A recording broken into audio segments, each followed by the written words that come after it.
Hi friends, டெய்லியும் காலையில் என்னடா குழம்பு செய்கிறதுன்னு யோசனையாக இருக்கீங்க. இப்போ வாங்க மசாலாலாம் எதுவுமே இல்லாமல் திருநெல்வேலி ஸ்பெஷலில் சொதி குழம்பு செஞ்சு பார்க்கலாம். சூப்பராக இருக்கும், வாங்க ட்ரை பண்ணலாம். ஒரு கடாயில் தேவையான அளவுக்கு எண்ணெய் சேர்த்துட்டு கொஞ்சம் கடுகு கொஞ்சம் ஜீரகம் சேர்த்துக்கோங்க. உங்கள் காரத்துக்கு தேவையான அளவுக்கு பச்சை மிளகாவும் ஒரு துண்டு இஞ்சியும் குறைபறகவாக அரைச்சி சேர்த்துக்கோங்க. கூடவே ஒரு கைப்பிடி சின்ன வெங்காயத்தை இந்த மாதிரி கட் பண்ணி சேர்த்து நல்லா வதக்கிக்கோங்க.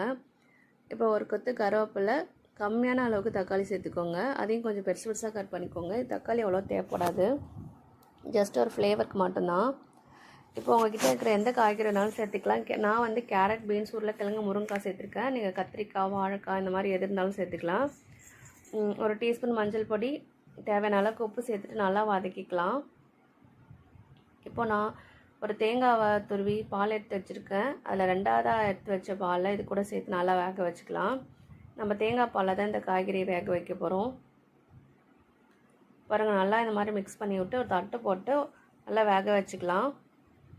ஒரு 70% வெந்ததும் இடையில நான் வந்து ஒரு அரை கப் அளவுக்கு பாசிப்பருப்பு வேக வச்சுருக்கேன். அதையும் இது கூட சேர்த்து நல்லா மிக்ஸ் பண்ணிக்கலாம். இப்போ காய் நல்லா வெந்து வந்துடுச்சு, செக் பண்ணிக்கோங்க. இந்த ஸ்டேஜில் நம்ம முதலாவதாக எடுத்து வச்ச பாலையும் இது கூட சேர்த்துக்கலாம்.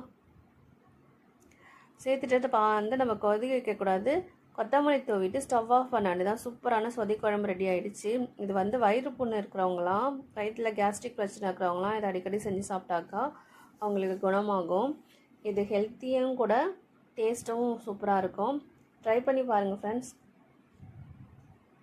இந்த குழம்பு நீங்கள் இட்லி, தோசை, சப்பாத்தி, இடியாப்பம், ஆப்பம், ரைஸ் எது கூட வேணாலும் வச்சு சாப்பிட்லாம். அவ்வளோ சூப்பராக இருக்கும். குழந்தைங்களுக்குலாம் இது காரம் இல்லாமல் கொடுக்கறதுனால ரொம்பவே பிடிக்கும், லைக் பண்ணி சாப்பிடுவாங்க. அண்ட் வெஜிடபிள்ஸ்லாம் போடுறதுனால ஹெல்த்தியாகவும் இருக்கும். இதுக்கு வந்து காரமான சைட் டிஷ் எது வேணாலும் வச்சுக்கோங்க, சூப்பராக இருக்கும். நான் கூடவே கொஞ்சம் மாங்காய் ஊறுகாய் வச்சுக்கிறேன். காம்பினேஷன் செம்மையாக இருக்கும். ட்ரை பண்ணி பாருங்கள் ஃப்ரெண்ட்ஸ். பிடிச்சிருந்தால் லைக் அண்ட் ஷேர் பண்ணுங்கள். தேங்க்யூ.